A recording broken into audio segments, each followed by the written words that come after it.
Glad to have you back. You're still watching Newsnight here on Arise News with me, Ndi Amuko.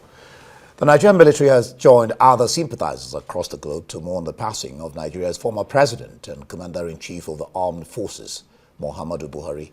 In a condolence message on behalf of himself, service chiefs, and the entire men and women of the armed forces of Nigeria, the Chief of the Defense Staff, General Christopher Musa, described the late President Buhari as an exemplary leader whose life was defined by discipline, integrity, and unwavering commitment to the unity and progress of Nigeria. He noted that President Buhari's contributions to national development, both in the military and democratic leadership, have left an enduring legacy in Nigeria's history. The Chief of the Defense Staff further described the former president as a symbol of dedication to national service.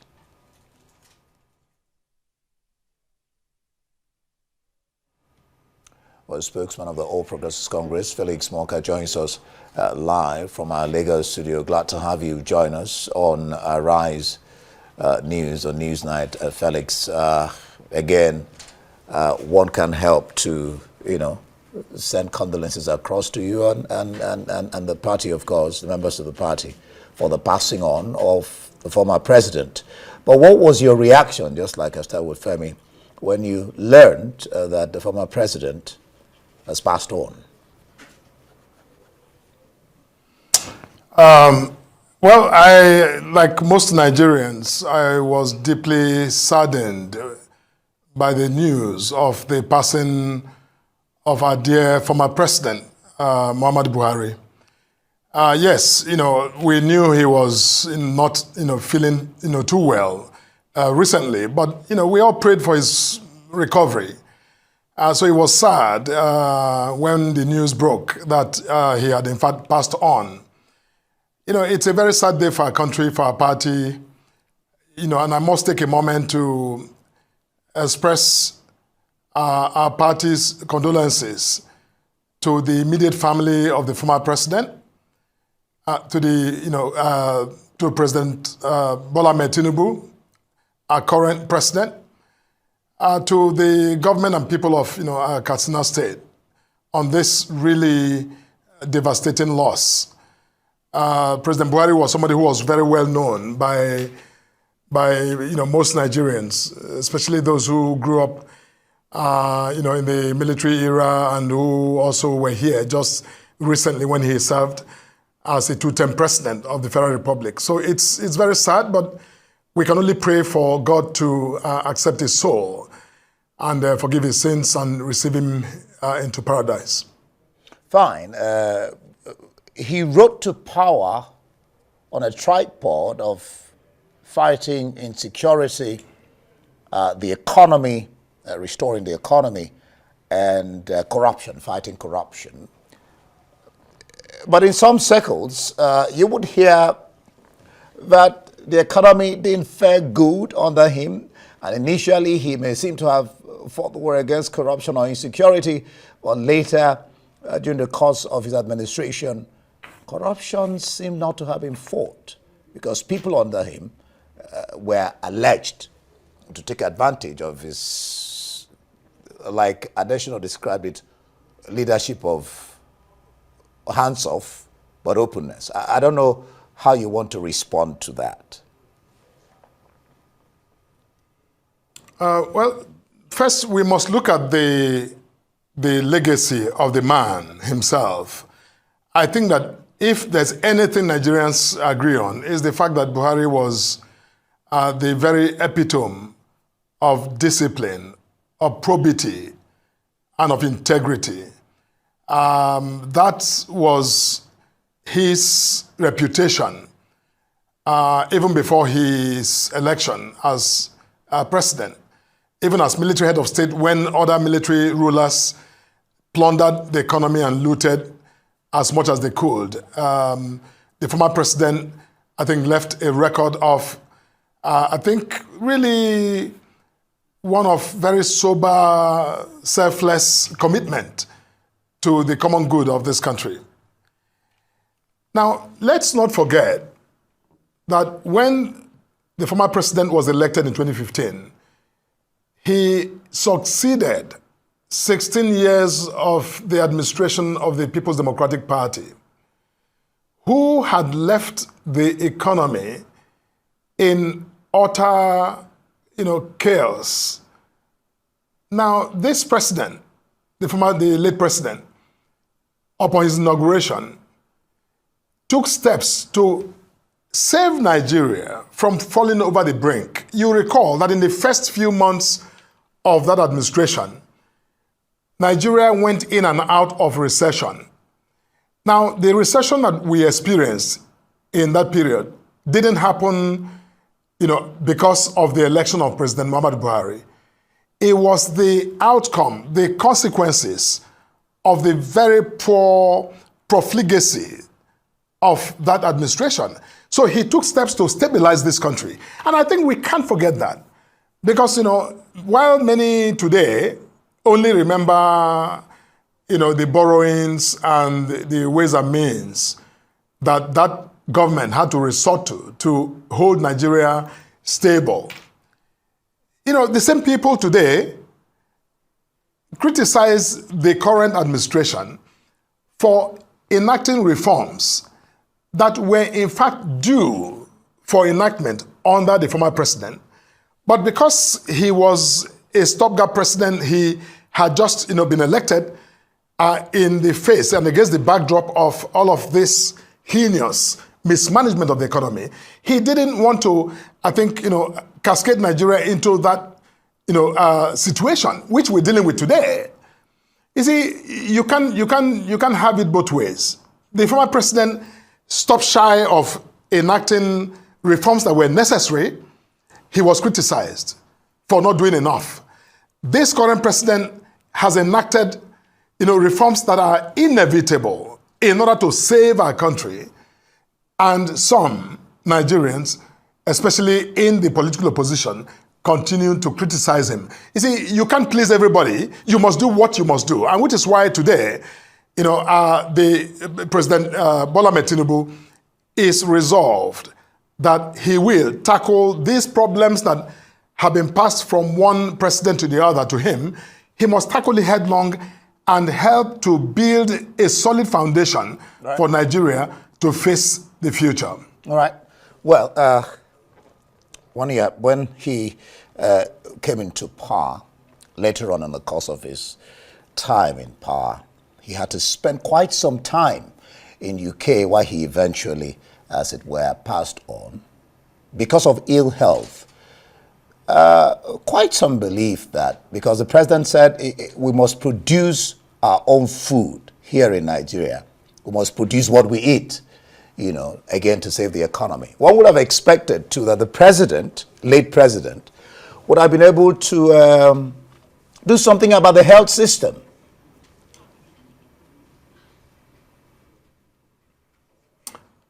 He did the best that he could to revamp our health sector. This current government, which is the successor, to the former president, is doing, hugely in an effort to revamp our health sector. Well over 1,000 health facilities in these countries have been, completely cleaned up and put back in service. And thousands more are underway by this current administration. You see, governance is an unfinished business. We have a population of nearly 300 million people. You cannot overnight, or even in one term of office as an administration, completely create utopia. Utopia, may not be attainable, but even an aspiration to utopia is not that easy to do within a period of months. So which is why government is a continuum. Where Buhari stopped, this government has continued. And I am certain that with the, uptake in that effort to revamp and reposition our healthcare system, my conviction is that, before the end of even the next 2 years of this administration, we will see our health sector better, more vibrant, more able to deliver healthcare both at the primary level and at the secondary and tertiary levels as well.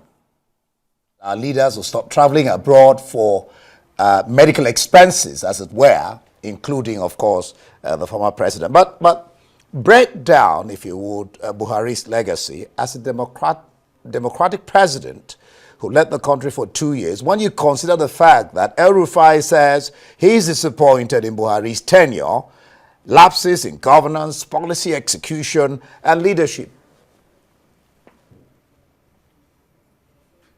Well, El-Rufai, when he was speaking, I'm quite certain he was looking in the mirror and seeing himself. He was speaking about himself, not the former president.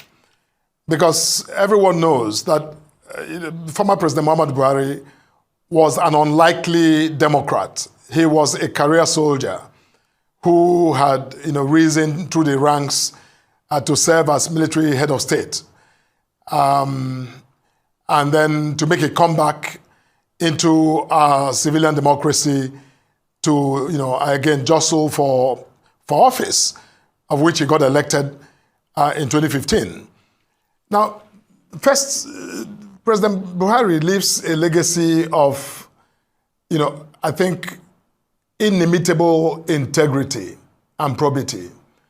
Buhari's love for country was exceptional. He fought hard as a young soldier and as a general for the unity of Nigeria. He's one of those Nigerians that we must, and a history will, I think, ultimately document as working relentlessly for the unity of our country. Now, as civilian president, you would see that former President Buhari was very conscious of his profile as a former military ruler.